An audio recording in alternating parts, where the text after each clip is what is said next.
Nós estávamos no final da introdução ao narcisismo e hoje nós terminaríamos o texto e comentaríamos o Luto e Melancolia, que é a nossa passagem já para o Sol Negro da Juliane Kristeva. Espero que vocês tenham começado a passar os olhos. Espero que estejam gostando.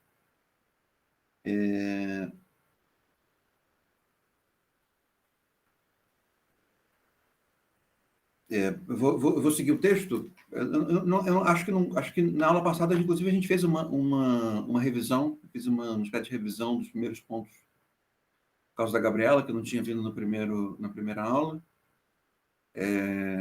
Então, eu acho que não tem propriamente nenhum ponto obscuro a ponto de ser retomado.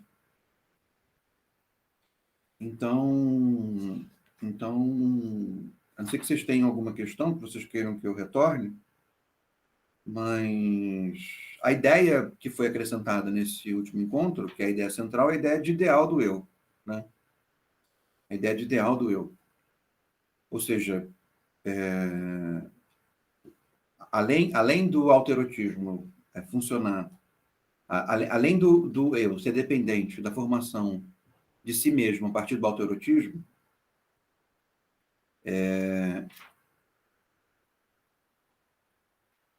além do autoerotismo, ele dá espaço para o aparecimento do narcisismo. O narcisismo, ele também abre espaço para a formação de um ideal.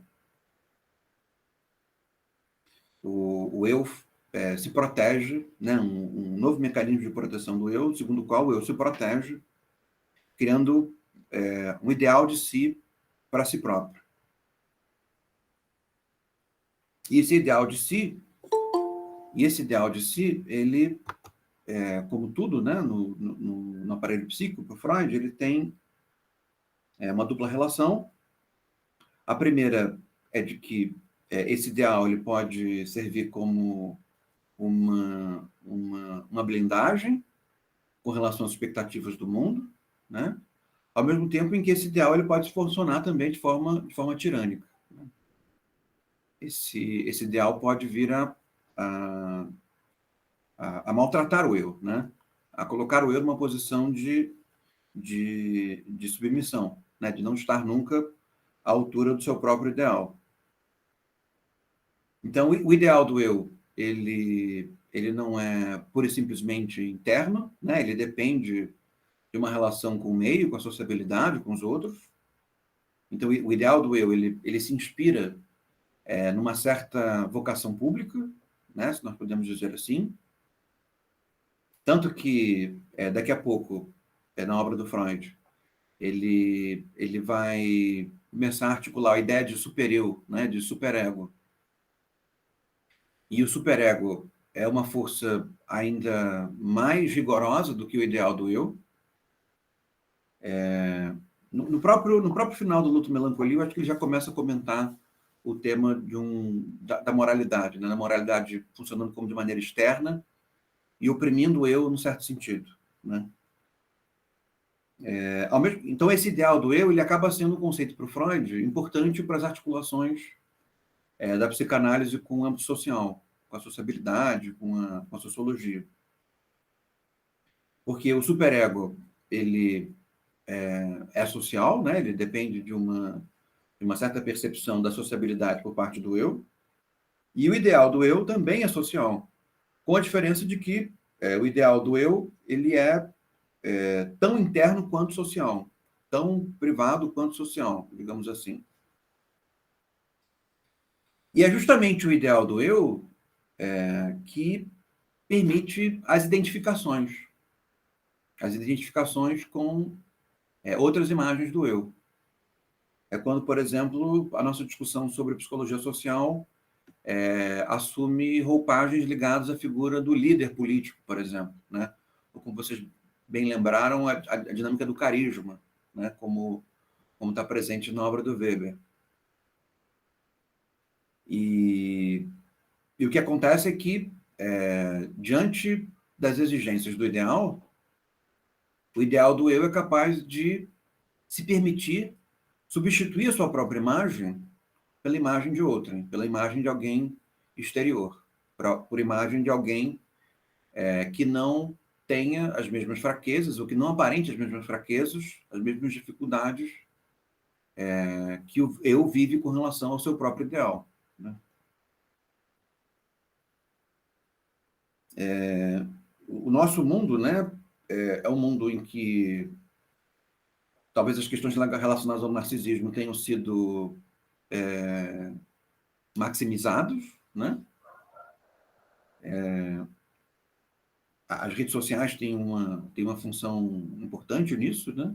Talvez até mesmo causadora. Elas geram uma espécie de maximização do narcisismo, mas elas não estão desvinculadas de um processo mais amplo ligado ao capitalismo que vincula a ideia de sucesso, a ideia de plenitude, a, a um se sentir bem, né? A um se sentir bem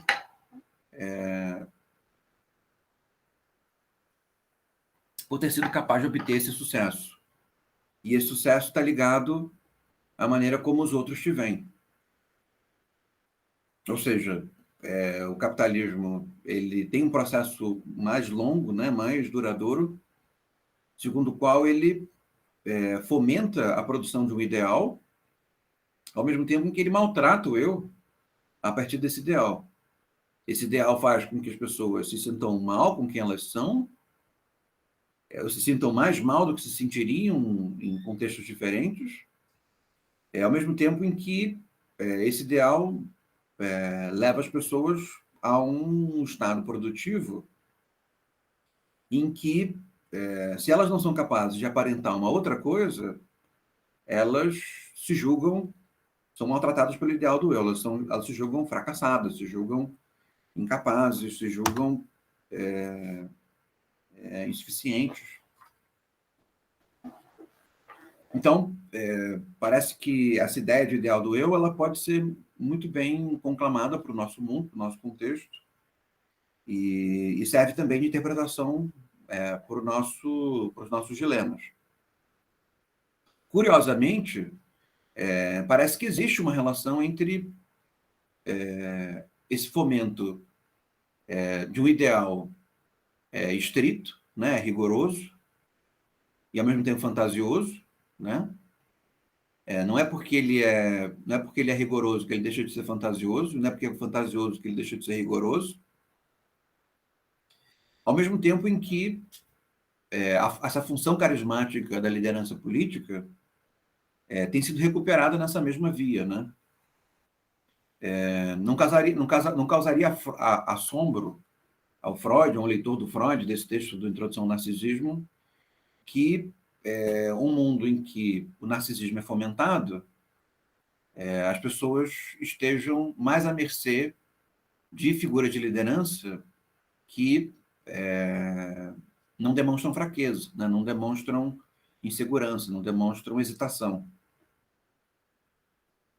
Porque, quanto mais o ideal do eu é fortalecido, quanto mais o ideal do eu se torna exigente, digamos assim, que mais facilmente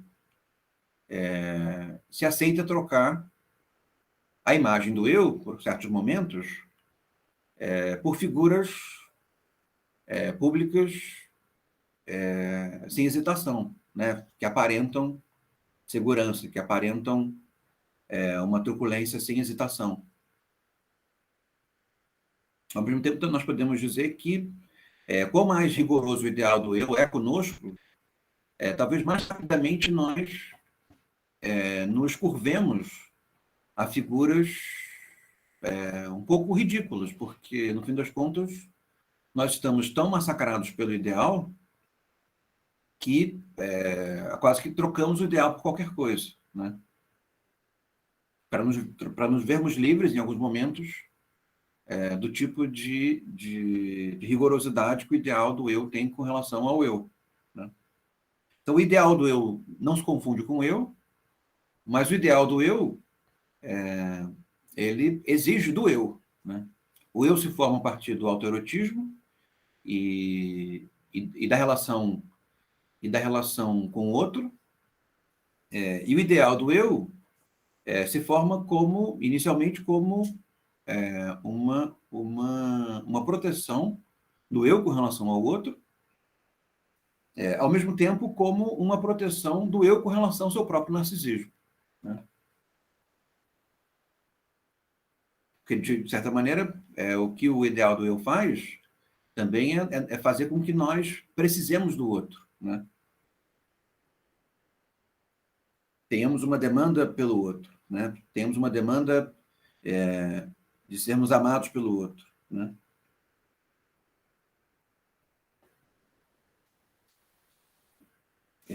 Então, eu espero que essa pequena recomposição tenha feito sentido para vocês. E aí eu vou continuar nas partes finais do texto. Não sei se vocês querem comentar alguma coisa. Na página 45 da minha edição, ele diz assim. Essa parte nós já lemos, mas eu vou reler para a gente retornar ao fio da meada, em que ele trata do amor próprio. Ele diz assim: o amor próprio nos parece de imediato como expressão da grandeza do eu, não sendo aqui relevante o caráter composto dessa grandeza. Tudo o que se tem ou que se alcançou, todo o resíduo do primitivo sentimento de onipotência que a experiência confirmou, ajuda a aumentar o amor próprio. Ele relaciona o amor próprio com essas experiências originais de onipotência ligadas ao autoerotismo. Ou seja, o amor próprio, segundo Freud, está ligado a certa possibilidade de utilizar recursos afetivos que foram acumulados na infância, nessa primeira infância. Isso não quer dizer que a falta desses recursos afetivos não permita que outras vias permitam a constituição do amor próprio, né? Mas digamos que a via mais natural de constituição do amor próprio, de recurso do amor próprio, concernem a essa reserva obtida nesse exercício da onipotência que o autoerotismo permitiu. Aí, continuando, ele diz assim: como afirmamos, dentro da cultura popular, é o que está na ideia de que a pessoa precisa se amar, né? Ele diz assim: se você não se ama, as pessoas não vão te amar. Isso é uma coisa que a cultura popular diz, né? As redes sociais dizem, né? De que é preciso aprender a amar a si próprio para estar à altura do amor do outro, né? Para o outro poder amá-lo. Essa ideia parece ser decorrente justamente dessa ideia do amor próprio, que está no Freud, que concerne a essa experiência de onipotência originária ligada a esses primeiros momentos de autoerotismo. E segundo uma tradição inglesa, né, esses primeiros momentos de um cuidador, a Melanie Klein fala de uma mãe, né, mas pode ser um cuidador suficientemente bom, né? Um cuidador suficientemente bom é aquele que permite que esses sentimentos de onipotência relacionados ao autoerotismo, eles se desenvolvam, né? Então, evidentemente que as pessoas podem aprender a amar a si próprias por outras estratégias, outros recursos, que não é o caso aqui, mas o que ele está falando nesse parágrafo não é alguma coisa que se aprende, mas alguma coisa que se tem, percebe? Recursos internos relacionados a essa experiência de um cuidador suficientemente cuidadoso, né?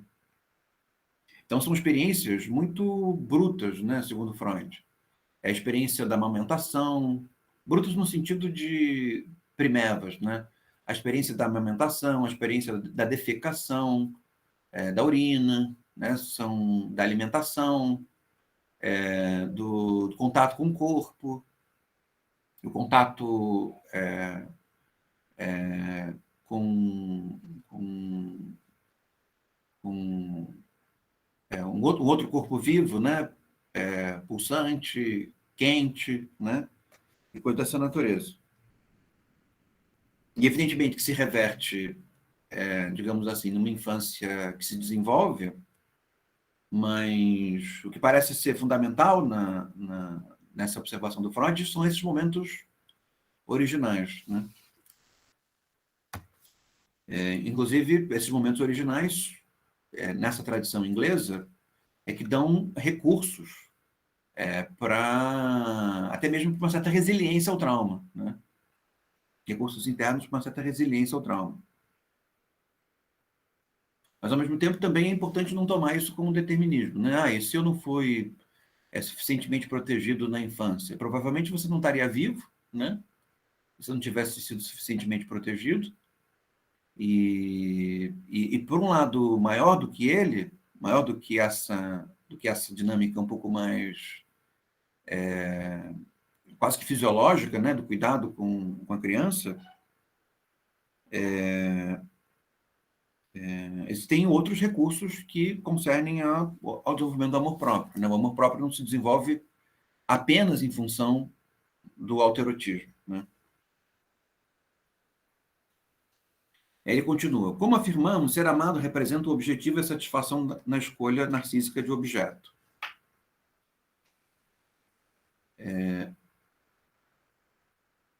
Então, se poderia dizer que quando se escolhe um objeto, uma coisa é o narcisismo, esse sentimento essa necessidade de se autoproteger, e outra coisa é a escolha narcísica do objeto, né? De alguma forma, para que a relação seja minimamente bem-sucedida, a relação de proteção narcísica, né? Escolhe-se um objeto, né? O narcisismo escolhe um objeto que narcisicamente vai amá-lo, percebe? Então, não precisa ser uma pessoa, pode ser um objeto, pode ser uma ideia, mas que são dinâmicas que viriam a confirmar os motivos do eu de se amar, né? Porque se há uma escolha de objeto e esse objeto não reafirma o narcisismo, o amor próprio ele se fragiliza, né? Ao mesmo tempo, se há uma confirmação absoluta do narcisismo, o narcisismo também se fragiliza, porque com uma confirmação absoluta, o narcisismo, o eu, né, deixa de ter necessidade do outro, ele passa a ser onipotente, e em deixando de ter necessidade do outro, ele perde a sua onipotência, percebe? Ele começa a se fragilizar diante da possibilidade de encontrar alguém ou um objeto que o ame, uma ideia pela qual ele se sinta amado, percebe? Então, a posição de onipotência, ela rompe os vínculos necessários para obter o amor, né? O que faz com que alguém numa posição de onipotência durante muito tempo fique cada vez mais inseguro no que diz respeito à possibilidade de obter amor do mundo, né? Das outras pessoas, do objeto, da pessoa amada, de ideias. E vocês estão percebendo a dinâmica. Então, no fim das contas, se fôssemos falar de um ideal narcísico, obter algum amor, e não amor absoluto, né? E não amor nenhum, né? É o que faz, por exemplo, com que relações mediadas pela sociabilidade tenham uma utilidade significativa no que diz respeito ao narcisismo. Então, por exemplo, nós aqui estamos estudando um assunto que nos interessa a todos, percebem? O nosso narcisismo ele está relativamente contemplado, né? Porque estamos todos nós nos relacionando em torno de alguma coisa que nós identificamos uns nos outros, né? Eu os percebo interessados, vocês me percebem interessado, E isso produz digamos assim, uma homeostase, um equilíbrio narcísico entre nós, ao mesmo tempo em que existe um limitador ao narcisismo, de que o nosso amor um pelos outros, nesse estudo de uma ideia, de um conceito, é mediado por alguma coisa, percebe? Então, se essa alguma coisa desaparecer, é provável que o nosso vínculo ele se enfraqueça, percebe? Porque ele está sendo mediado por alguma coisa. É um pouco o que acontece no amor dentro de uma certa comunidade. As pessoas se juntam porque elas querem defender a comunidade, os vínculos daquela comunidade. Então, elas se amam, mas o amor delas é limitado pelo amor à comunidade. Percebem? Digamos que a filha do sapateiro é uma comunidade de sapateiros. E a filha de um sapateiro casa com o filho de outro sapateiro. E nisso eles preservam a milenar arte de consertar sapatos. Percebem?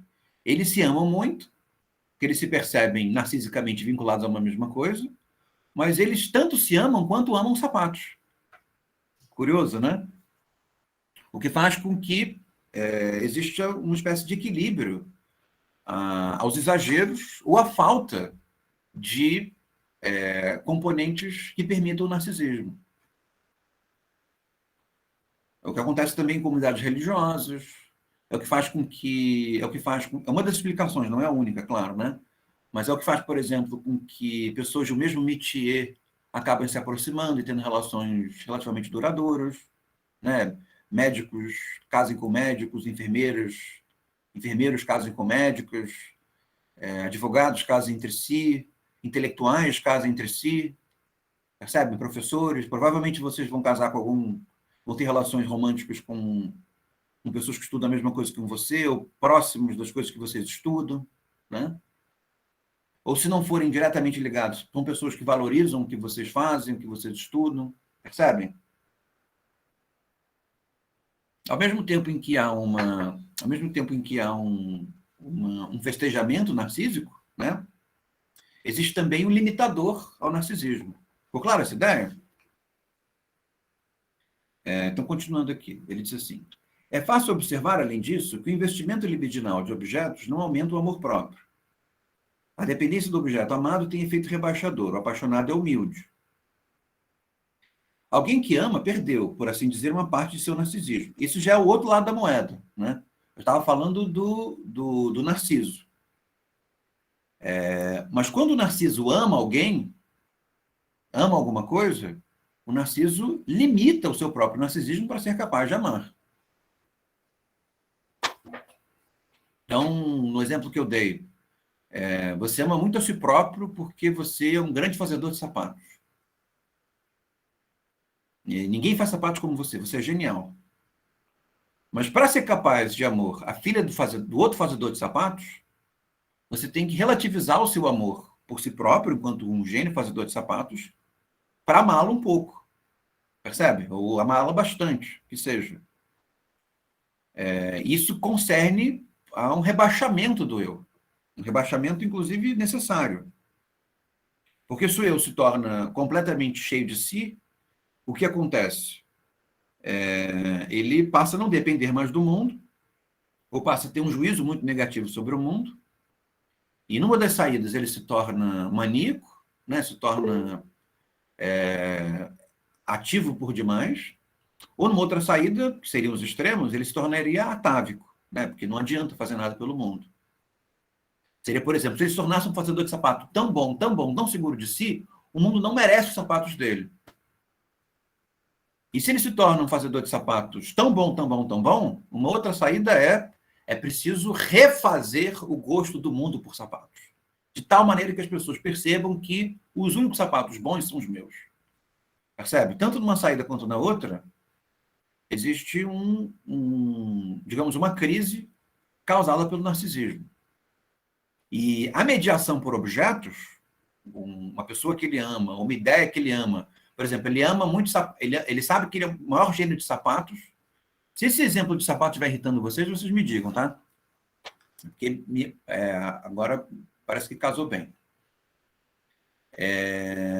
Mas ele gosta de outros fazedores de sapato, outros sapateiros. São tão bons, não são tão bons quanto ele, mas também são bons. Percebem? Ele relativiza um pouco o seu amor próprio em função de outras pessoas. Pode falar, Rafael. Falando dessa coisa do eu, do narcísico, ele meio que ele tem que reduzir uma parte, uma parte do amor próprio. Eu fiquei com essa questão de tem a ver também com a coisa de energia, né, que a gente já falou da sublimação. Dá para entender que isso daí seria uma quantidade limitada, seria isso? Seria como tô pensando aqui coisa física, primeira lei da termodinâmica, que tipo, você tem uma quantidade de energia fechada, você nunca vai ter adição de energia no sistema. A gente pode relacionar com algo do tipo assim, para esse amor próprio, para pro, pro amor ao objeto. Tem algum sentido assim relacional com isso? Sim, como metáfora, né, o Freud utiliza para a confecção da teoria do aparelho psíquico uma concepção de equilíbrio energético, né, como a termodinâmica, ou como o funcionamento dos líquidos, né? Então, como metáfora, funciona e faz sentido.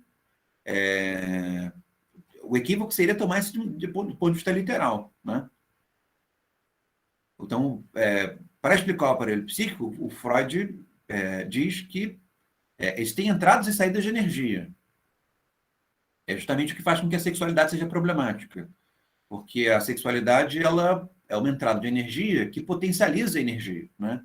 É uma sensibilidade, é um estímulo que gera muita excitação, né?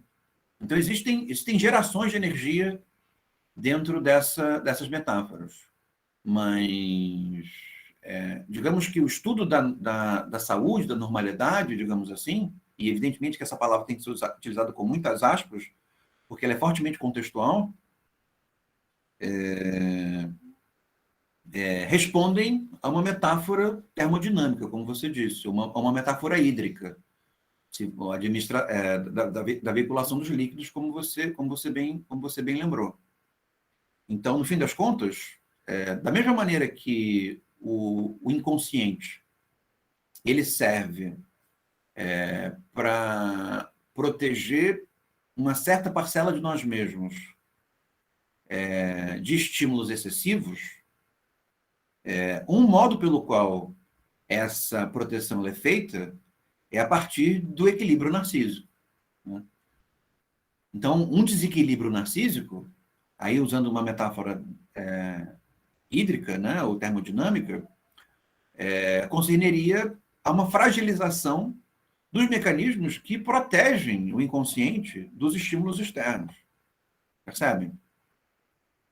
Então, se o meu narcisismo ele é muito frágil, o meu ideal do eu ele é muito tirânico, eu me fragilizo. Se o meu narcisismo ele é muito forte, né, eu também me fragilizo. Percebem? É como se eu entrasse num certo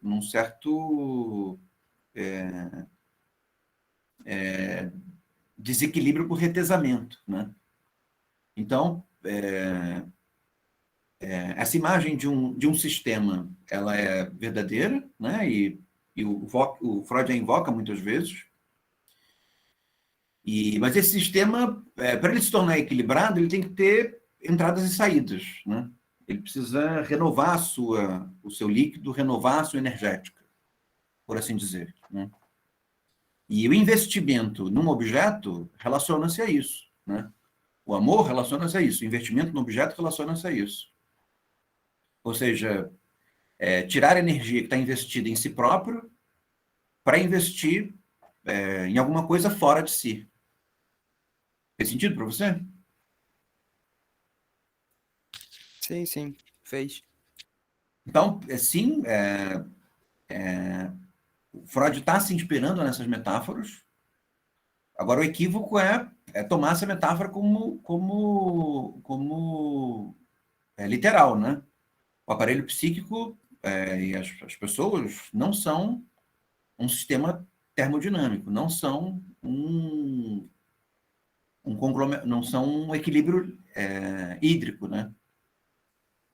É importante que seja refeito, até porque, no fim das contas, esse próprio, eu não sei se isso poderia ser dito na termodinâmica ou na hídrica, mas esse próprio equilíbrio ele é contextual, né? Então, se pode dizer que a nossa sociedade ela tem uma tolerância ao narcisismo que sociedades anteriores não tinham, né? Ou seja, percebe? O aparelho mudou. A tolerância do aparelho ao narcisismo mudou. Nós somos mais autossuficientes, num certo sentido, e, ao mesmo tempo, mais frágeis no que diz respeito ao amor do que outras culturas já foram, né? Então, nós estamos tolerando isolamento de formas diferentes, né? De alguma maneira, o nosso mundo nos preparou a tolerarmos o isolamento de uma maneira que provavelmente seria insuportável para outros mundos, né? Isso concerne ao fato de que o nosso eu se organiza de uma outra forma, ou seja, busca equilíbrio de uma outra forma. Ao mesmo tempo, os modos pelos quais nós buscamos esse equilíbrio concernem uma fragilidade muito forte, né? Nós estamos o tempo inteiro, por mais que nós nos digamos, eu preciso me amar antes de ser amado, nós estamos o tempo inteiro buscando a confirmação do amor do outro, de um modo que não faria sentido em outros contextos, né? Em outros momentos da história da humanidade, pensando só na história do capitalismo, na história da burguesia, né? Então, da mesma maneira que nós suportamos talvez um grau de isolamento maior do que outras comunidades suportariam, outros momentos da humanidade suportariam, nós nos vemos recompensados, às vezes, por muito pouco, né? Um like, né? Nós já ganhei meu dia. Percebe? Parece um pouco estúpido, mas funciona assim, né? Então, por isso que é importante relativizar a metáfora,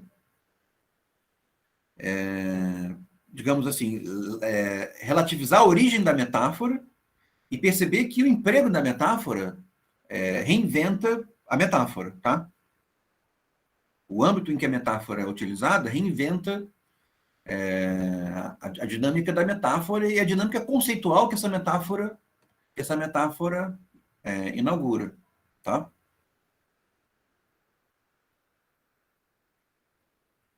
Então vamos para o finalzinho do ensaio. Ele diz assim: o amar em si, enquanto ansiar, carecer, rebaixa o amor próprio e ser amado, achar amor em troca, possuir o objeto amado eleva-o novamente. Isso é simples, né? Para amar, eu preciso, em certo sentido, olhar o objeto amado de baixo para cima, mas a partir do momento que eu sou amado, eu volto a uma situação de horizontalidade. Percebem? Então, eu fico inseguro quando eu me aproximo do objeto amado, ou da ideia amada, ou da pessoa amada. Mas a partir do momento em que a pessoa amada me diz, não, se aproxima de mim, você é bonitinho, é interessante, acho que tem, dá caldo. Percebe? A pessoa amada deixa de ser tão produtora de insegurança quanto era antes, né? Percebem?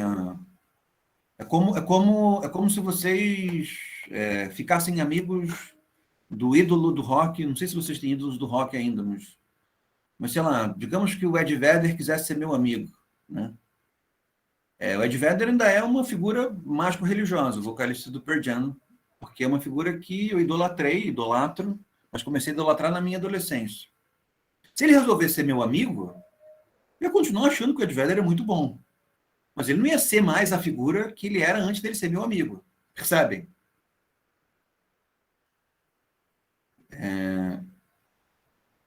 Espero que tenha ficado claro. Aí ele diz assim: sendo a libido reprimida, o investimento amoroso é sentido como grave diminuição do eu. A satisfação amorosa é impossível. O reenriquecimento do eu torna-se possível apenas retirando a libido dos objetos. Ou seja, é preciso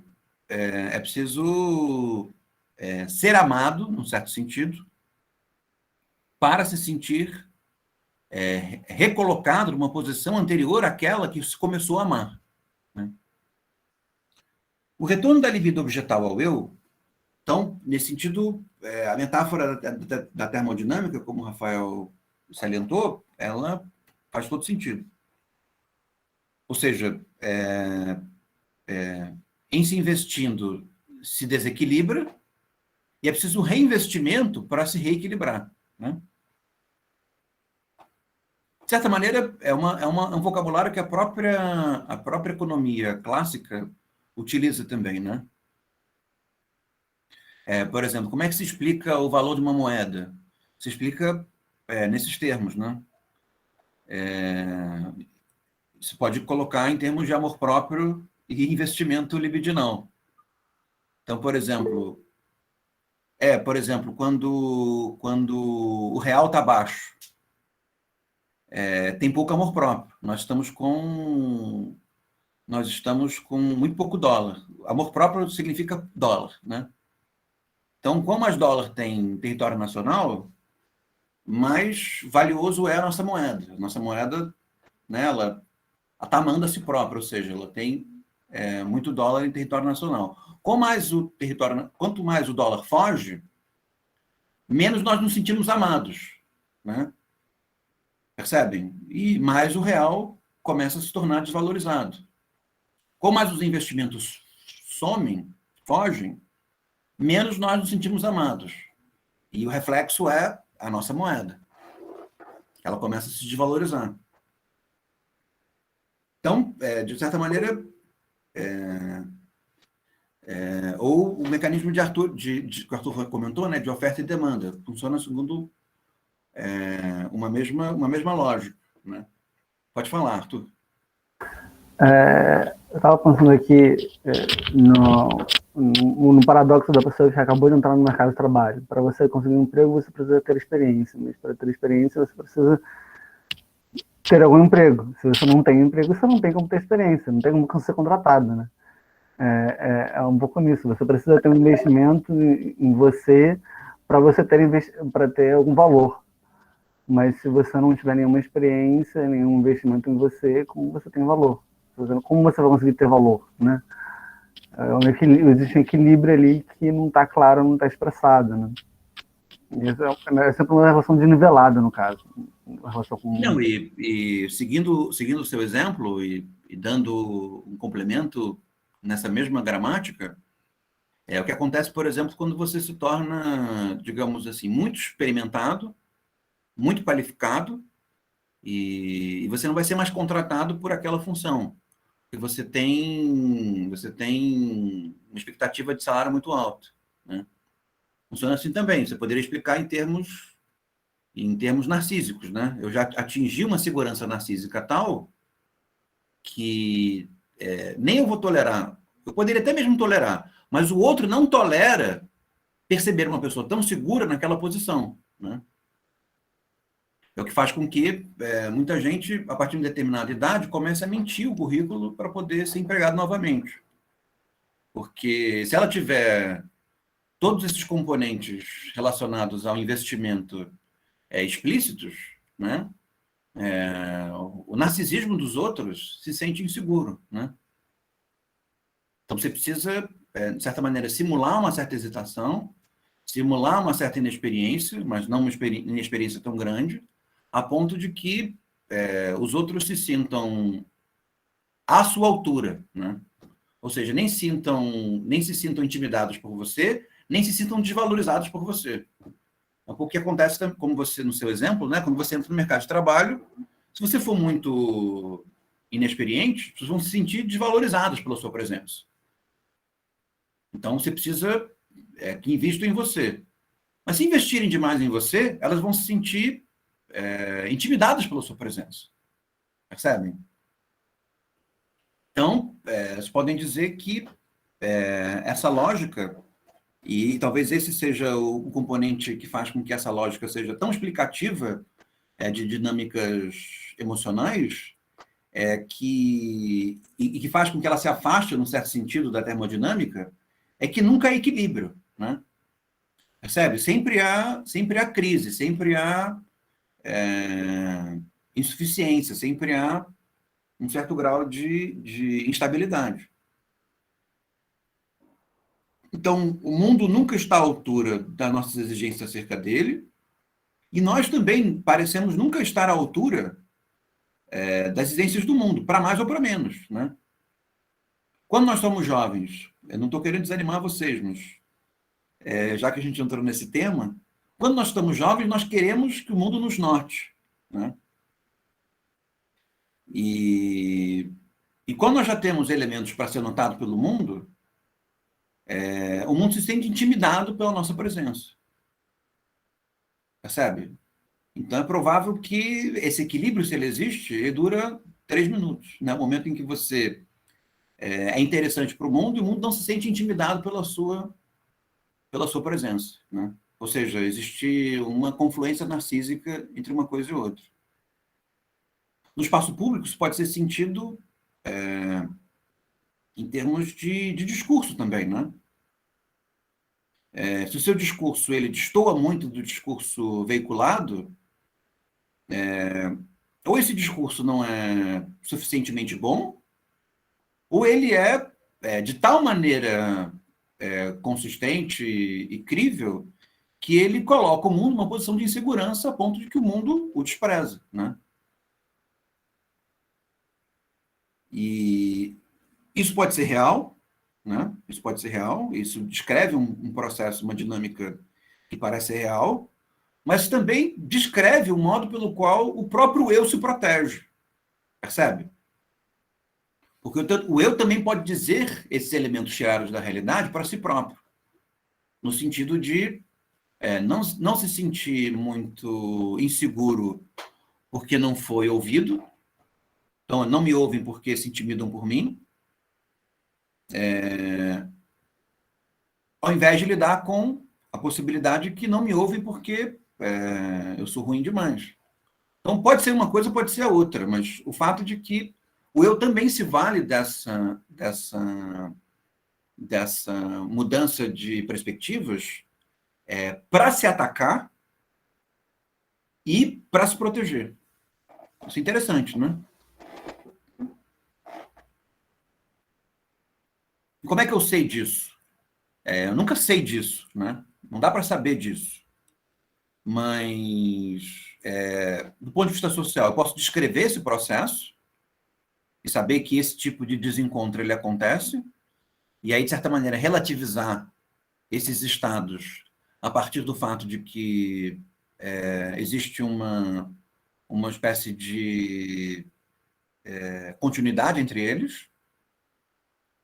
E do ponto de vista pessoal, pouco importa, né, a realidade da coisa, o que importa é que haja uma adaptação desse equilíbrio interno na relação com o meio. Porque se não há uma adaptação desse equilíbrio interno com relação ao meio, o sofrimento é muito grande, né? Então, no fim das contas, pouco importa se nós somos geniais de mais ou geniais de menos. O que importa é que nós nos sintamos suficientemente desprezados e admitidos pelo mundo.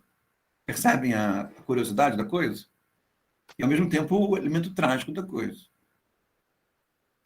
E quando isso não acontece, né, nós não nos sentimos suficientemente rejeitados e admitidos, os resultados podem ser ainda mais drásticos, porque os resultados vão ser ou a apatia, em que eu me subtraio ao mundo, ou a mania, ou esse espírito tirânico de transformação, segundo a qual o mundo precisa ser outro, completamente outro, né? E quando é assim, o eu, ele, digamos assim, passa por cima dos outros como um rolo compressor, né? É um pouco o que acontece com alguém que é excessivamente, qual é a palavra? Não é ganancioso, nas novelas eles falam muito. A fulana é um homem que tem ambições. Alguém muito ambicioso, como é que se define alguém muito ambicioso, né? Alguém que passa por cima dos outros, né? Que coloca os outros como meios para o fim que ele quer atingir, né? No fim das contas, concerne a um desequilíbrio narcísico que pode ser incentivado por parte do mundo, mas que para o mundo, de maneira geral, é ruim, né? Então, digamos, executivos incentivam-se uns aos outros a serem ambiciosos demais. E isso é alguma coisa positiva entre executivos. Mas se você sai do âmbito dos executivos, né? Se você sai do escritório da XP, você vai ver que esse tipo de comportamento ele é mais danoso do que positivo para a comunidade de maneira geral, né?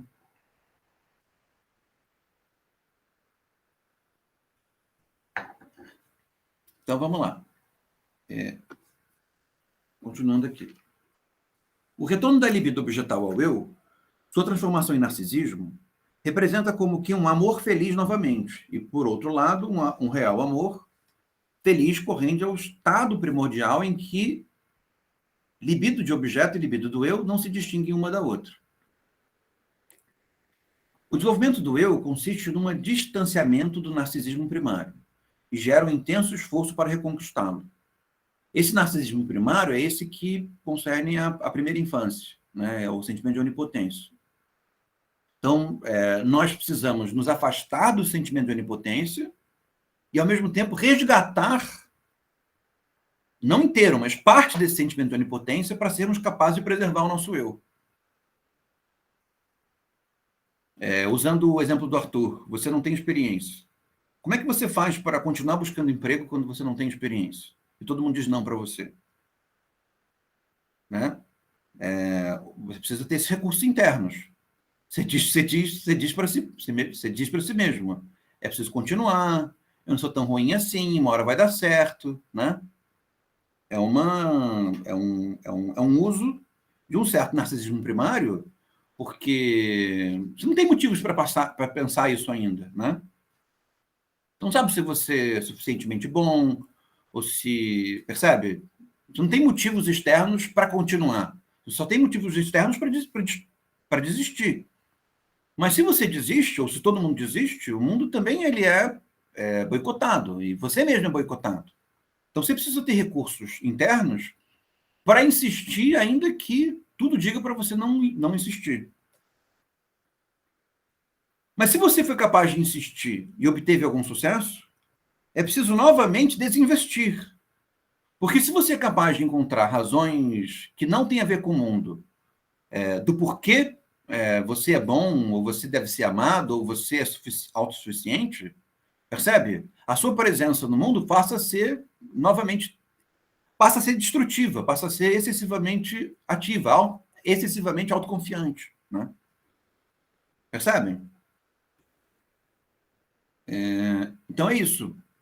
O narcisismo primário, ele nos torna hábeis a enfrentar o mundo, mas é preciso desinvestir desse narcisismo primário para ser capaz de se relacionar com o mundo. Estão percebendo aonde que a melancolia entra nessa dinâmica? Porque esse sentimento de onipotência infantil, ele não é melancólico, né? Ele é justamente a ausência de melancolia.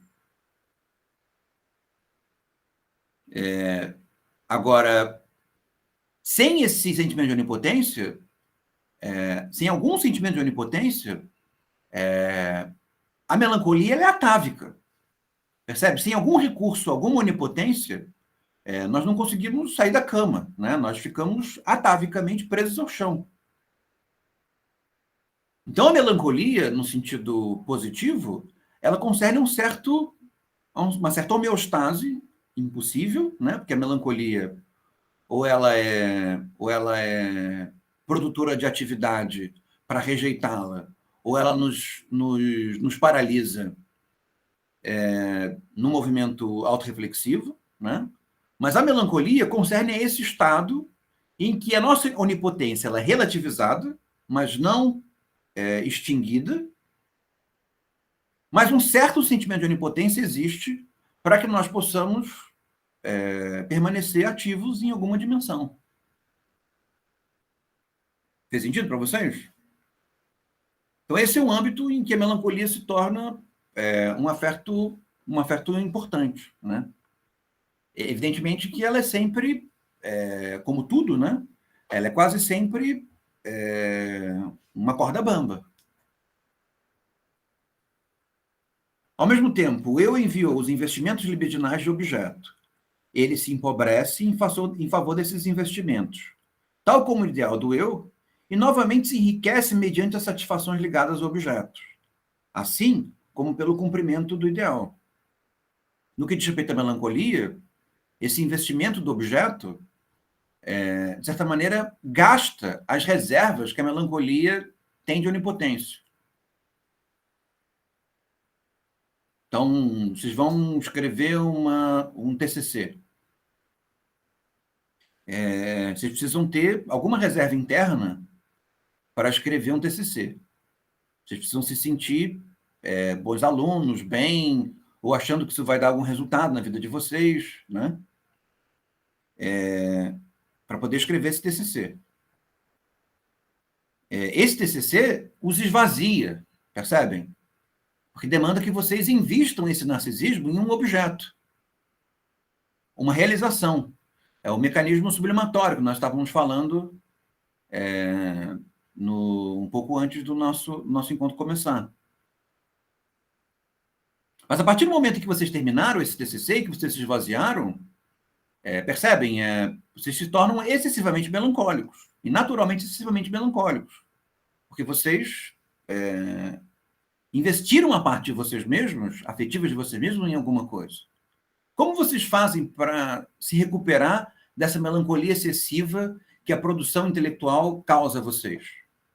Ou sendo recompensados, né? As pessoas gostaram do que vocês fizeram, ou vocês obtêm algum sucesso a partir daquilo que vocês fizeram, ou vocês são admirados por alguém que vocês amam, no âmbito familiar, que seja, pelo que vocês realizaram, percebem? Se houver uma completa indiferença do mundo ao que vocês fizeram, ao que vocês realizaram, a única maneira de vocês recuperarem essa energia despendida é buscando amor em outras coisas, percebem?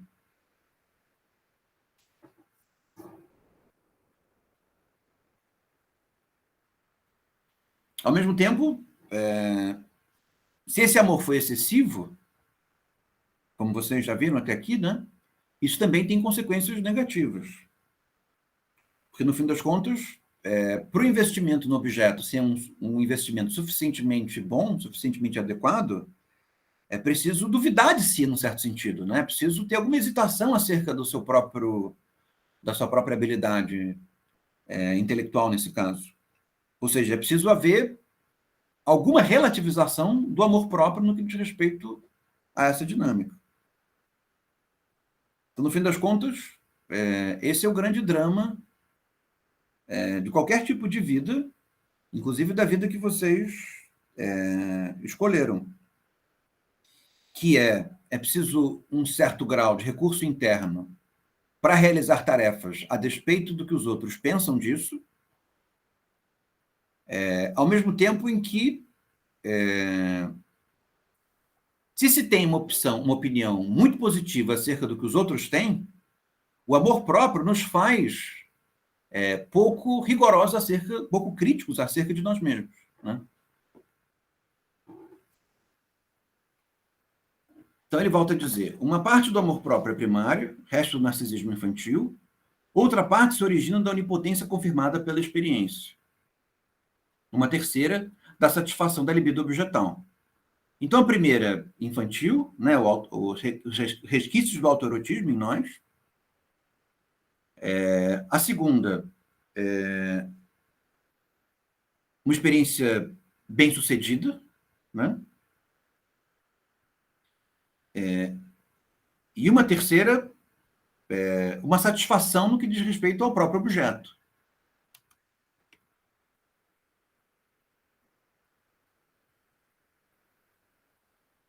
Isso é muito comum, né?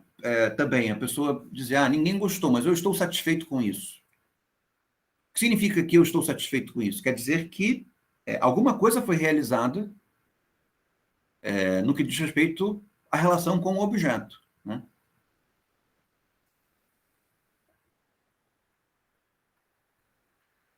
Sim, vocês fazem um castelo de areia. Os exemplos absurdos que me vêm à cabeça, né? Vocês fazem um castelo de areia. Tá horrível, tá ridículo. Mas você adorou seu castelo de areia. Isso te gerou algum tipo de satisfação. Percebe? Você julga que o investimento realizado naquele objeto foi bem sucedido, numa certa dimensão, que vai para além da confirmação que a experiência te dá. Mas é claro que se alguém passasse e dissesse, nossa, esse castelo de areia é bonito, seria muito bom e seria muito mais fácil obter satisfação. Ao mesmo tempo, se estivesse numa posição em que o amor do eu é excessivo, você pode dizer, o elogio não foi suficientemente bom, né? Aí destruiu meu castelo de areia.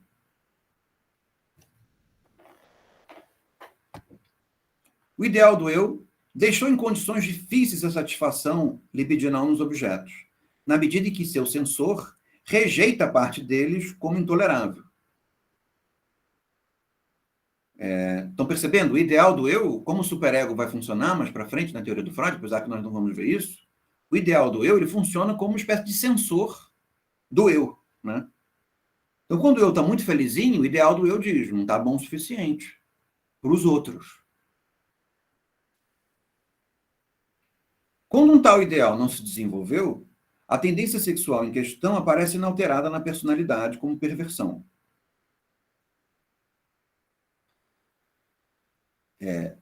A perversão, nesse caso, consistiria em sentir uma satisfação excessiva no investimento do objeto, a despeito do que os outros possam vir a pensar, né? Mas, evidentemente, que mesmo a perversão tem graus de perversão, né? Perversão não é um bloco monolítico. Então, no fim das contas, essa autossatisfação com relação ao objeto, que não decorre do narcisismo originário, já é uma perversão, né? Então, sei lá, eu faço o meu castelo de areia. Ninguém gosta do meu castelo de areia, mas eu fico muito feliz com o meu castelo de areia. Tem um elemento perverso nisso, percebe? Mesmo que seja um elemento perverso pequeno, seguindo o raciocínio do Freud. E desmoralizando parcialmente a perversão, né? Ser novamente o próprio ideal, também no tocante às tendências sexuais, tal como na infância, eis o que as pessoas desejam obter com sua felicidade. Né? As pessoas desejam obter a mesma felicidade que obtiveram na infância em realizações da maturidade, o que é impossível. O enamoramento consiste num transbordar da libido do eu para o objeto. Ele tem o poder de levantar repressões e restaurar perversões. Ele eleva o objeto sexual a ideal sexual. O ideal sexual pode se colocar no interessante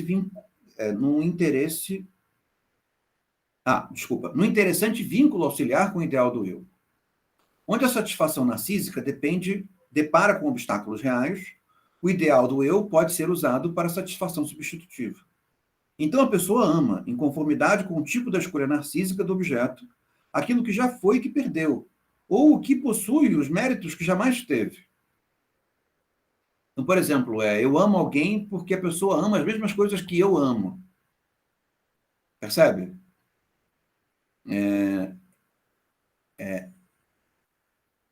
Eu estou amando a mim próprio, num certo sentido, mas estou amando o outro também, mas numa dinâmica com relação à qual o outro tem muito poucos méritos, né? Então, é uma maneira de manter o vínculo de amor com relação ao outro mais ou menos estável. O que acontece, por exemplo, muito comumente, quando se realiza alguma coisa com outra pessoa,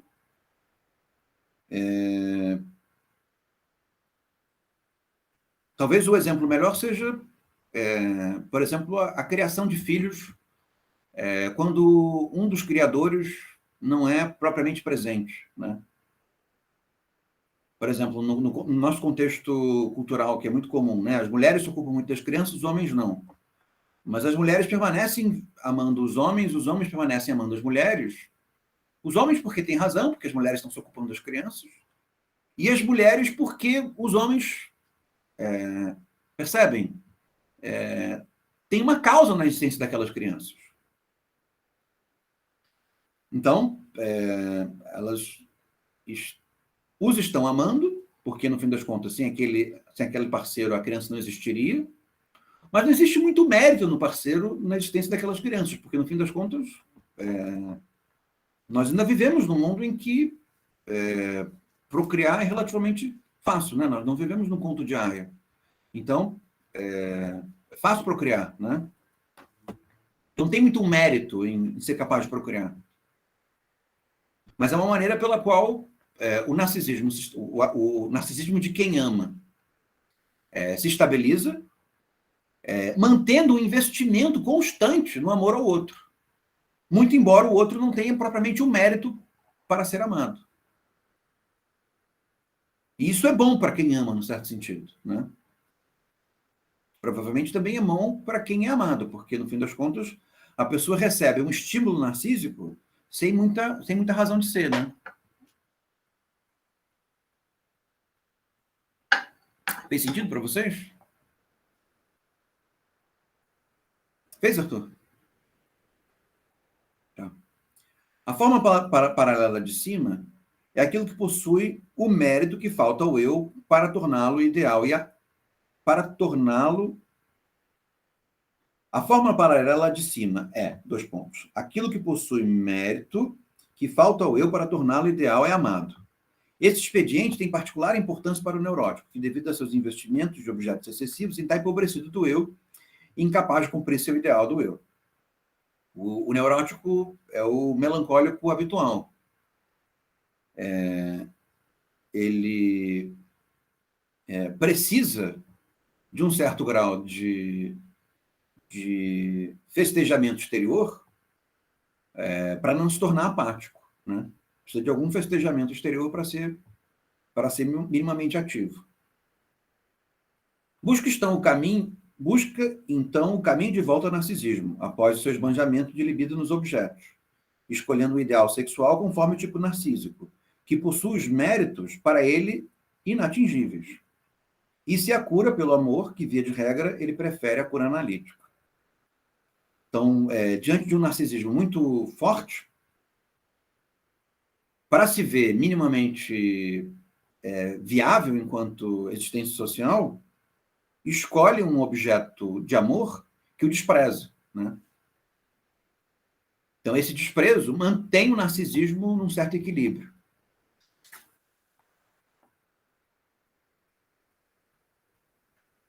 Foi bem até aqui? Então tá. Então, meio que juntando os pontos, antes de entrarmos no luto e melancolia,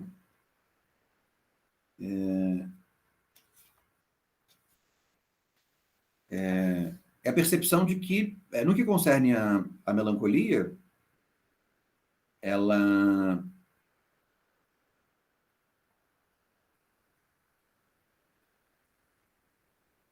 é coetânea ao narcisismo, né? Ou seja, porque há narcisismo, existe desequilíbrio, porque há desequilíbrio, há melancolia, e a melancolia ela se administra, né? Por assim dizer, tendo um ideal do eu que maltrata o eu e faz com que o eu busque amor fora. E na busca do amor fora, se reequilibra. Porque sem o ideal do eu, o eu se tornaria onipotente e não precisaria do mundo.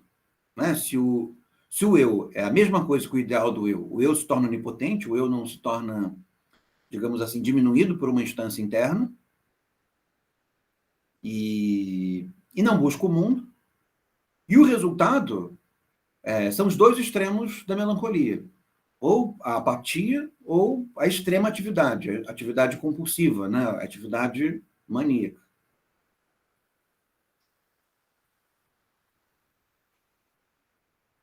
Então, no fim das contas, o equilíbrio da melancolia está ligado ao equilíbrio do narcisismo. Né? E o equilíbrio do narcisismo está ligado a essas desventuras com o outro, né? As desventuras com aquilo que está fora, o objeto, o outro, a ideia, as desventuras com o outro, que são causadas pelo ideal do eu. Percebem? Porque o ideal do eu é essa instância interna que nos faz nos sentirmos mal com nós mesmos. Né? Esse é o ponto. Aí você pode dizer, mas e se não houvesse ideal do eu, não ia ser muito melhor? Sim, nós iríamos nos sentir bem com nós mesmos, mas se nós nos sentíssemos completos com nós mesmos, para que nós precisaríamos do mundo? Percebem? Esse é o ponto. Para que nós precisaríamos do mundo se nós tivéssemos todo o prazer em nós mesmos? Nós não precisássemos sair de casa para termos prazer. Né? Para que o mundo? Percebem? Vocês podem pensar isso em termos pandêmicos também, né? Se todo o prazer que eu tenho está dentro de casa, por que eu preciso sair de casa? Né? E o fim das contas é que, mesmo que eu tenha muito prazer em casa, minha casa seja perfeita, eu não preciso sair de nada, existe um ideal do eu, que é colocado pela sociabilidade, né, que me é dado pela relação com o outro, que me diz que, ainda que eu possa me sentir completamente satisfeito aqui dentro, isso não está à altura do eu. Percebe? O eu precisa ser melhor do que isso. O eu precisa se ocupar de coisas fora da sua casa. Ele precisa se ocupar de coisas que fazem parte do mundo. Ele precisa ser bem-sucedido, ele precisa fazer alguma coisa pelos outros, ele precisa ajudar a erradicar a ignorância, erradicar o analfabetismo, erradicar a pobreza. Nós precisamos fazer alguma coisa para além de nós mesmos, percebe? Isso faz parte do ideal. E o ideal nos obriga a sair de casa, metaforicamente, né?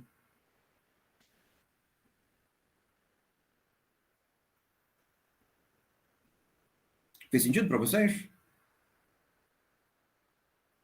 Agora, se o ideal ele é de tal forma tirânico, né? Se o ideal ele é de tal forma tirânico que o eu, ele,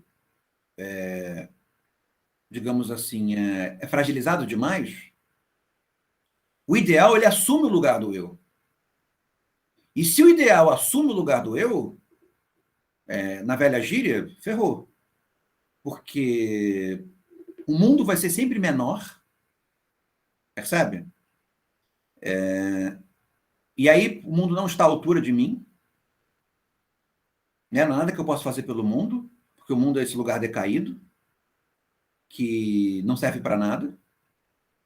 Ou o mundo precisa ser refeito, completamente, inclusive as pessoas. São esses extremos que a melancolia acaba tendo que conseguir evitar. Tá bem? Então tá, vamos... A Gabriela vai reiniciar. Vamos para o texto seguinte, que é o luto e melancolia. Para uma introdução a esse texto, que não é um texto comprido também, o Freud está dizendo que o luto ensina algo à melancolia, a melancolia ensina algo ao luto.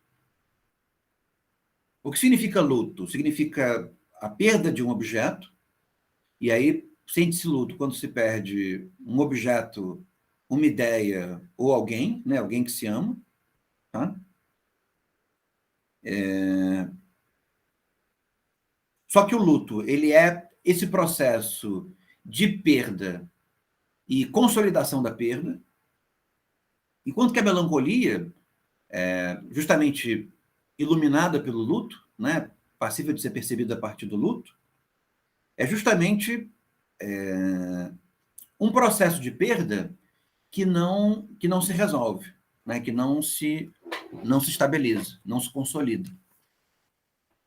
Então, a melancolia é perder alguém, perder um objeto, perder uma ideia, e não ser capaz de elaborar essa perda, ou não ser capaz de concluir a elaboração dessa perda. Digamos que iniciar a elaborar essa perda já é alguma coisa bastante significativa para a melancolia. Conseguir realizar essa perda significa a extinção da melancolia, né? Então, qual é a origem da melancolia? A origem da melancolia é a perda. Por isso eu digo para vocês que a melancolia ela surge de um sentimento de desamparo, né? E esse sentimento de desamparo ele é produzido por uma perda. E qual é a solução da melancolia? O fim da melancolia? O fim da melancolia é o luto. A partir do momento que se consegue elaborar completamente a perda. No âmbito coletivo, é possível fazer o luto? Eu tenho dificuldade de observar a possibilidade de fazer o luto no âmbito coletivo. No fim das contas, o que parece que em âmbito coletivo existem, digamos assim, modalidades diferentes de melancolia, né? A vida social, a vida coletiva, e por isso nosso interesse nesse curso, ela é basicamente norteada por intensidades diferentes de melancolia. Porque, no fim das contas, na vida coletiva, ou é impossível, ou é quase impossível realizar o luto, né? Salvo situações muito específicas, mas mesmo elas são quase impossíveis de completar um processo de luto. Talvez o que concerna ao luto na vida coletiva, e que é alguma coisa que demanda uma dupla significação, né, positiva ou negativa, é o esquecimento, né? Então, quando nós realizamos o luto na vida coletiva, dizendo assim de maneira idealizada, é porque nós não lembramos mais da nossa perda, né? Ao mesmo tempo, o esquecimento na vida coletiva, principalmente a partir da agência política, ele tem duplo significado. Porque o esquecimento pode ser um modo de dominação política, né? Ou seja, não é um luto real, é um luto produzido a partir da premência que o Estado ou as forças de dominação têm sobre os dominados, né? E, no fim das contas, as pessoas que estão numa posição de fragilidade, o que elas têm para se manter minimamente resistentes é o sentimento de perda, né? Ou seja, algum vínculo com a sua melancolia. Estão entendendo o que eu estou falando? Ao mesmo tempo em que a impossibilidade do esquecimento, ou digamos assim, a falta de recomendação do esquecimento na posição de resistência, também traz consigo consequências negativas. Traz uma consequência positiva, que é a manutenção de uma certa identidade, a possibilidade de resistir, né? Resistir em torno daquilo que se perdeu, ao mesmo tempo produz ressentimento, né? Porque, no fim das contas, aquilo que se perdeu jamais poderá ser restituído, né? Estão percebendo como essas questões são complicadas no âmbito coletivo? Então, o nosso exemplo em que o luto e melancolia se tornam mais explícitos é a herança relacionada à escravidão, né? Talvez seja a nossa matéria problemática mais intensa, né? E a escravidão ela traz consigo uma perda, né? A perda do passado, a perda da memória, a perda de vidas, a perda da possibilidade de vínculos históricos minimamente horizontais, traz a perda da possibilidade da igualdade, né? Porque a escravidão ela está profundamente associada ao racismo, né?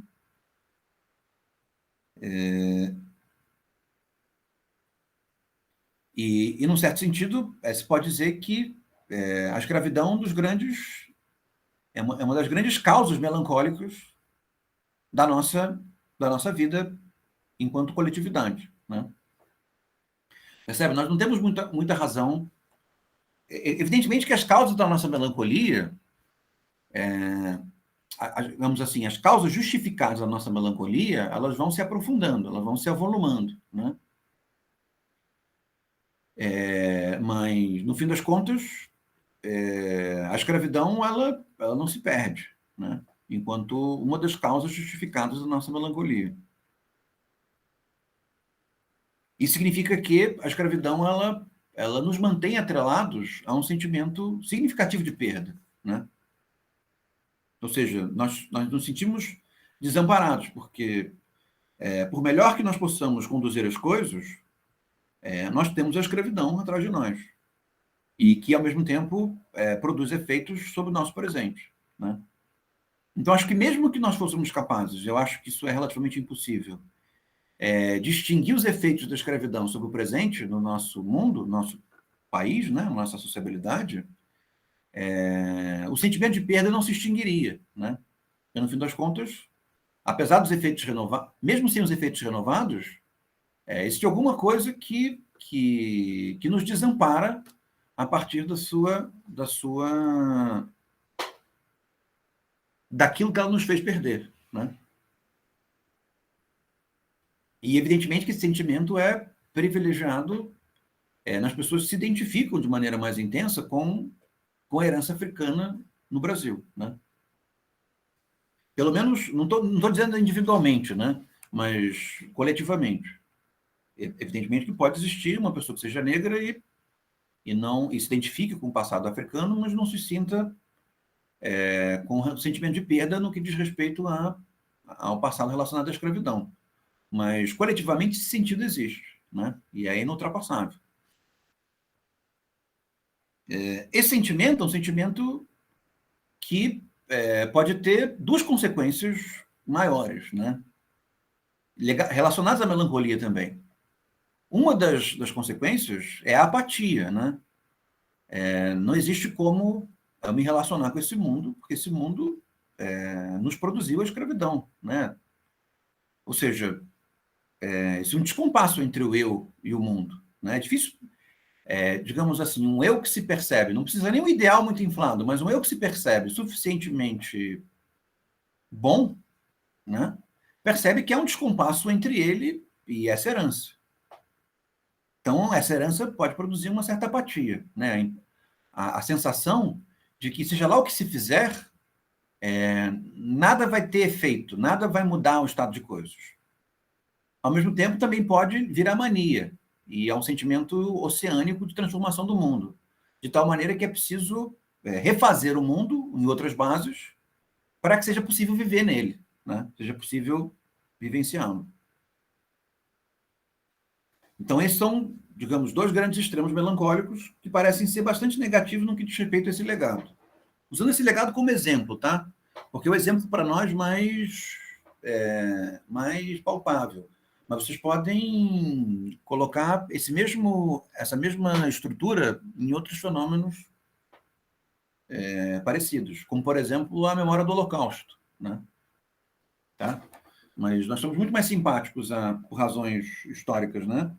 Ao desamparo produzido pela escravidão do que o desamparo produzido pelo Holocausto, ainda que o Holocausto seja mais próximo,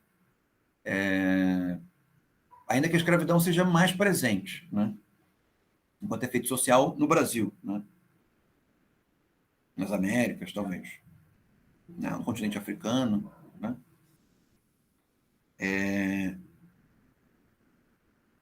Mas a melancolia, apesar desse sentimento de desamparo, tem um aspecto positivo. Qual é o aspecto positivo? É resistir à tentativa relacionada às classes dominantes ao Estado, e principalmente ao Estado como consubstanciador de uma certa ideologia dominante, de fazer esquecer a escravidão. Percebe? Ou seja, produzir uma espécie de luto forçado, produzir esquecimento, dizendo que não há efeitos relacionados a ela, ou se há efeitos, esses efeitos são mínimos, de que nós nos tornamos outra coisa, de que não há razão para sofrermos dessa falta, porque nada nos falta, né? Isso é distante demais. Nesse sentido, existe uma tentativa de desautorização dessa melancolia a partir de argumentos históricos outros, né? Muito embora a história possa ser visitada de muitas maneiras diferentes. Então, existe uma razão de ser em que uma certa atividade resistente se estrutura em torno da falta e permite que a falta organize uma certa identidade. Percebe? Uma identidade que tem vínculos melancólicos e faz com que esses vínculos melancólicos, que concernem uma autoinspeção, um certo intimismo, uma certa busca pelos sentimentos, permita alguma agência ativa, muito embora essa agência ativa seja uma agência ativa marcada pelo sofrimento, pela dor, pela desesperança. Essa melancolia revisitada, ela pode ser elaborada. E essa elaboração concerne, se não a minoração direta dessa melancolia, pelo menos o reconhecimento dessa melancolia, para que essa melancolia não se transforme numa força negativa, agressiva, né? Ela não se transforme em violência.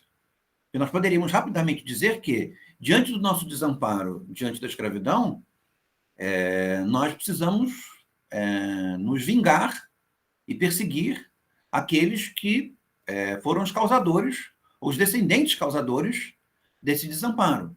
Muito embora havendo uma impropriedade histórica gigantesca nesse movimento, esse movimento, que seria causado pela melancolia, ele poderia ocupar o espaço público e se tornar um sentimento negativo no espaço público, a partir do qual a melancolia, a causa da melancolia não é elaborada e se busca na atividade, nos efeitos, não lidar com esse sofrimento.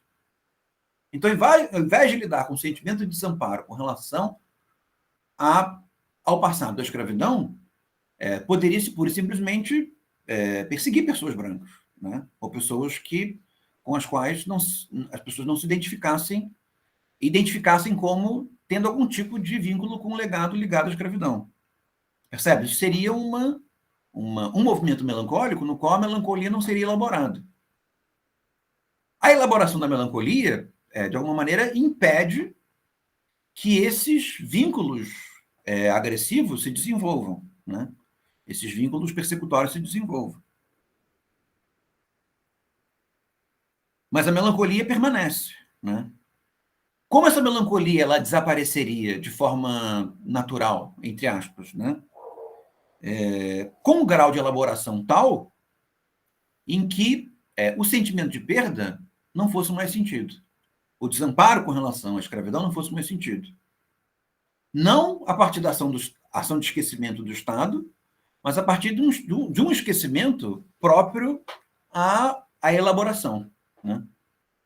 Em que esse sentimento de falta ele se tornasse uma cicatriz, ele se tornasse uma lembrança em que o sentimento de melancolia existiria, apareceria a partir do momento em que determinados signos acontecessem, né? É o que acontece, por exemplo, com a função de alguns monumentos, né? Você faz um monumento para que as pessoas canalizem o seu desamparo para aquele monumento e, ao invés de se sentirem melancólicas o tempo inteiro, elas se sentem melancólicas quando elas olham aquele monumento. Percebem? Eu não acho que no atual estágio da melancolia brasileira relacionada à escravidão, de que algum monumento poderia se prestar a isso, né? Mas a arte também tem a ver com isso, né? Como outra maneira de elaborar a melancolia diante de uma espécie de esquecimento natural, entre muitas aspas.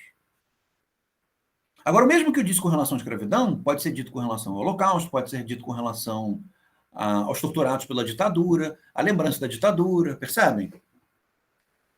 Isso dentro da melancolia justificável. Mas a melancolia não é só justificável, né? E os efeitos públicos da melancolia não decorrem apenas dos elementos justificáveis.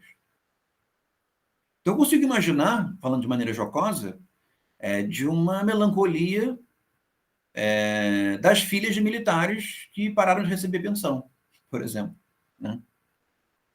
E essa melancolia se tornando uma força pública negativa significativa, né? Só o medo de perder a pensão já fez com que houvesse uma força pública significativa. Imagina a perda da pensão, né? Imagina grupos paraterroristas de filhas de militares que perderam a pensão, pensando assim de maneira jocosa, né? Ficou claro esse preâmbulo para vocês? Do vínculo desse texto do Luto e Melancolia com as nossas interrogações acerca da dinâmica social e política? Querem perguntar alguma coisa? Porque são formulações bem quentes, né? Se não, eu vou entrar no texto, tá? O Freud diz assim. A gente começa o texto hoje e termina na aula que vem, que faltam 15 minutos, a gente não consegue terminar. Mas vocês já leiam a Júlia Kristeva, pelo menos o primeiro capítulo, para a aula que vem de quarta-feira, tá? Ele diz assim, no segundo parágrafo, na terceira frase do segundo parágrafo. Via de regra, luto é a reação à perda de uma pessoa amada, ou de uma abstração que ocupa seu lugar, como pátria, liberdade ou ideal. Então, o que é o luto? Eu perco alguma coisa, perco alguém, me sinto melancólico por essa perda, e depois deixo de me sentir melancólico porque aceitei essa perda. Percebem? Isso se dá no âmbito individual. No âmbito coletivo, é mais difícil que seja assim. Seguindo. Também é digno de nota que jamais nos ocorre ver o luto como um estado patológico e indicar tratamento médico para ele, embora ocasione um sério afastamento da conduta normal da vida. Via de regra, as pessoas, quando estão em estado de luto, elas ficam imprestáveis, né? É como um melancólico apático. Mas a gente não trata isso como doença, a gente trata isso como alguma coisa comum, porque nós assistimos o luto muitas vezes. É muito comum perder pessoas, né? E também é muito comum perder o mundo, né? Eu fico imaginando o exemplo que o Arthur deu, que você entra jovem no mercado de trabalho. Aí você trabalha a vida inteira. E aí você é mandado embora com 50 anos, na melhor das hipóteses. E aí você que se formou e trabalhou numa coisa a vida inteira, chega um momento em que você é cuspido fora. Percebe? Uma parte significativa do seu mundo morreu. É provável que as pessoas que passam por isso, esse tipo de sofrimento causado pelo mercado, né, pelo capitalismo, que elas elaborem um luto, né?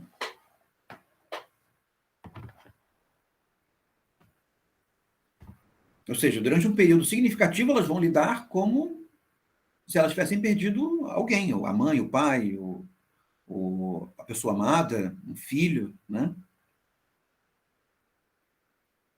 Confiamos em que será superado após certo tempo e achamos que perturbá-la é inapropriado, até mesmo prejudicial. Existe uma espécie de sabedoria prática acerca da lida com o luto, né? O que se faz quando alguém está de luto? Você não faz nada, né? Você deixa a pessoa lá, quieta, até ela se melhorar, né? Existe uma certa tolerância ao tempo em que se dá isso, né? Não, esse tempo não é... Existem culturas diferentes que têm tolerâncias diferentes, mas é mais ou menos consensual que haja alguma tolerância. Então, e também essa tolerância ela se dá muito por contexto, né? Então, se você é uma criança e perde o pai, ou perde a mãe, compreende-se que esse luto seja mais extenso. Se você é mais velho e já tinha razão para crer que você ia ser demitido, a tolerância é menor, né? Se você é demitido aos 15, aos 20 anos, no começo da sua carreira, entende-se que você tem um tempo maior para o luto do que se você for demitido aos 50. E você já tinha razão para crer que o capitalismo ia te cuspir fora, né? E todo mundo está dizendo isso o tempo inteiro. Percebem? A mesma coisa quem perde a mãe com 100 anos. Entende-se que o período de luto dela é um período de luto menor. Evidentemente que isso não é uma matemática, não é uma física, né? Não existe uma termodinâmica, mas a metáfora da termodinâmica se aplica mutatis mutandis, né? Mutando o que tem que ser adaptado para esse caso. Tá? Tá claro para vocês? Existem culturas, por exemplo, que determinam uma vez que o luto também é perigoso, né? Tem culturas que dizem de maneira fixa, né? Quanto tempo você pode ficar de luto? Depois você tem que se forçar a voltar para o mundo. Tem culturas que dizem 1 semana. Você pode ficar 1 semana ausente de tudo. Depois você volta. Né? Tem culturas que dizem que você não pode falar durante um determinado espaço de tempo, culturas ameríndias, o nome da pessoa que morreu. É uma regra para o luto. Durante tal tempo, você não pode falar. Você tem que tirar tudo o que é da pessoa, em algumas culturas. Em outras, você não pode dizer o nome. Percebe? E isso é alguma coisa que está muito introjetado dentro da sociabilidade como um todo. Ou seja, apesar de não ser antropólogo, não corro o risco de errar quando eu digo que todas as sociedades têm uma regra para o luto. Né? Mas as sociedades não têm regras para a melancolia. A melancolia ela é alguma coisa mais complicada de lidar com o luto. Porque a melancolia não é previsível como o luto. Né? O seu começo e o seu fim não são tão previsíveis.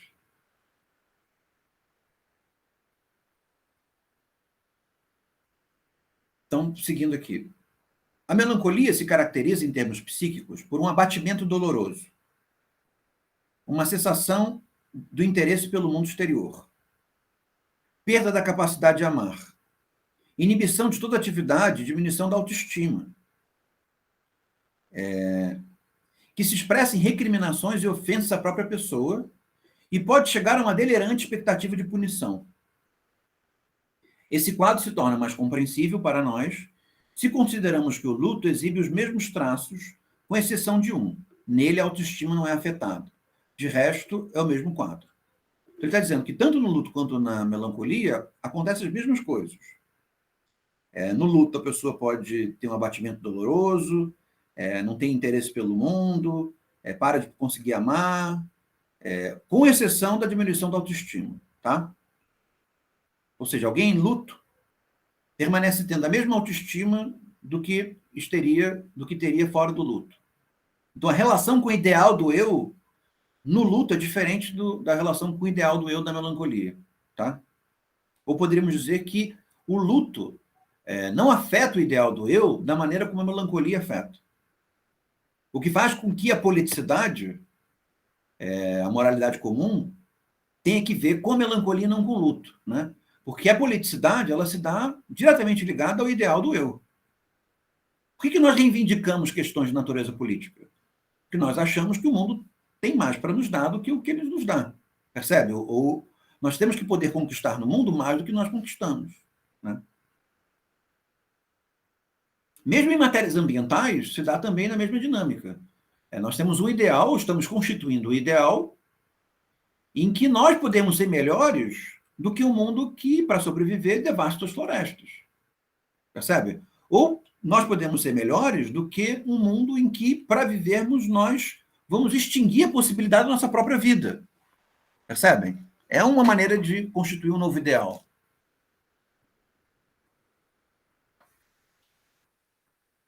Então, nesse sentido, melancólico, né? São dinâmicas melancólicas, não são dinâmicas ligadas ao luto, né?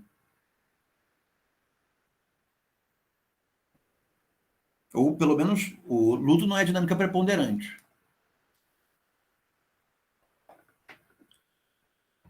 Tá bem até aqui? Então, seguindo, página 173, ele diz assim: em que consiste o trabalho realizado pelo luto? Não me parece descabido expor esse trabalho de forma seguinte. O exame da realidade mostrou que o objeto amado não existe mais, e então exige que toda a libido seja retirada de suas conexões com esse objetivo, com esse objeto.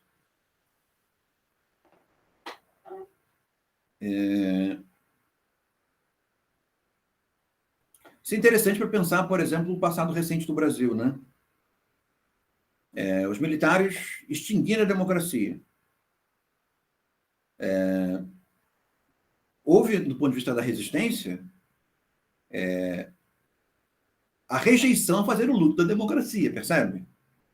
Porque se nós julgássemos que a democracia tivesse morrido completamente, nós cortaríamos os vínculos com ela, mas nós não cortamos, né? A nossa relação com a democracia, ela foi bem fortuitamente, bem fazejamente, desculpa, melancólica. A democracia morreu, mas nós queremos a democracia de volta. Percebem? Ela não morreu, na verdade.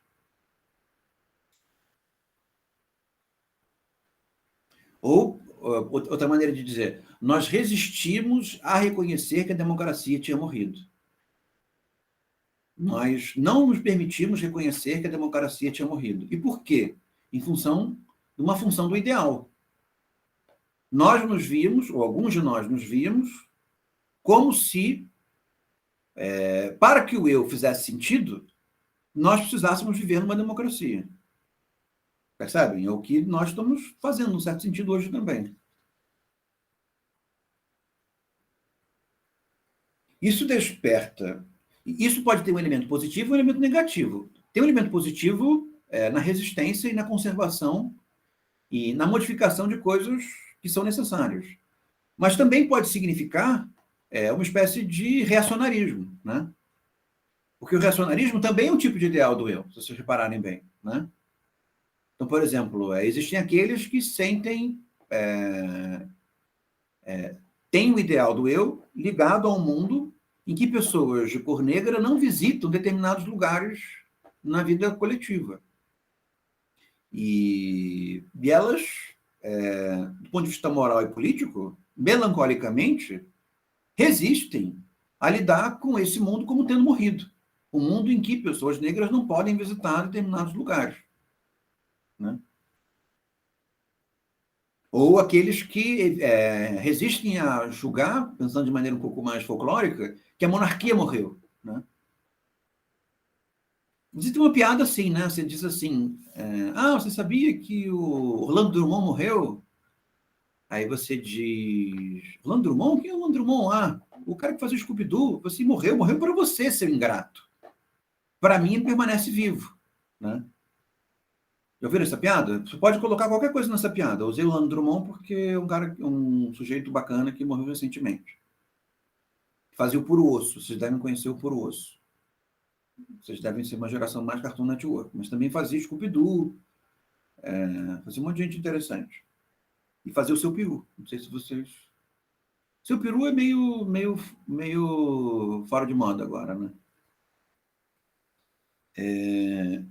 Mas é isso, é uma lida melancólica com alguma coisa que morreu, né?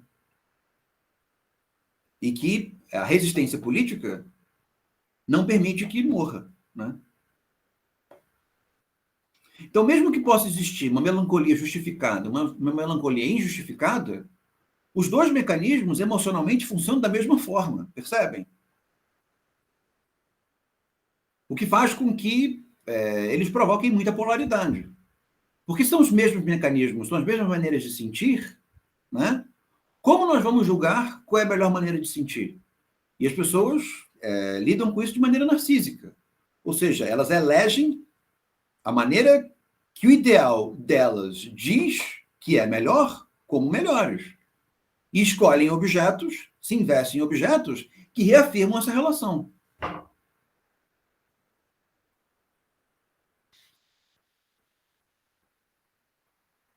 A melhor maneira seria, talvez, fazer com que as pessoas convivessem de maneira diferente, né? Pessoas com ideais do eu diferentes se relacionassem entre si de modo que um ideal diferente fosse formado, né? E elas fizessem o luto das suas antigas melancolias em função de uma nova melancolia, né? Porque é provável que a melancolia seja inexorável e, ao mesmo tempo, a melancolia, como nós vemos aqui, ela tem muitos componentes positivos. Gente, vou parar aqui na página 173 da edição da Martins Fontes, tá? Na semana que vem a gente continua e termina. Na semana que vem, não. Na quarta-feira. E eu acho difícil a gente começar a Júlia Kristeva na quarta-feira, porque a gente avançou pouco. Mas leiam, porque de segunda-feira não passo, tá? E tragam questões. Interrompendo aqui.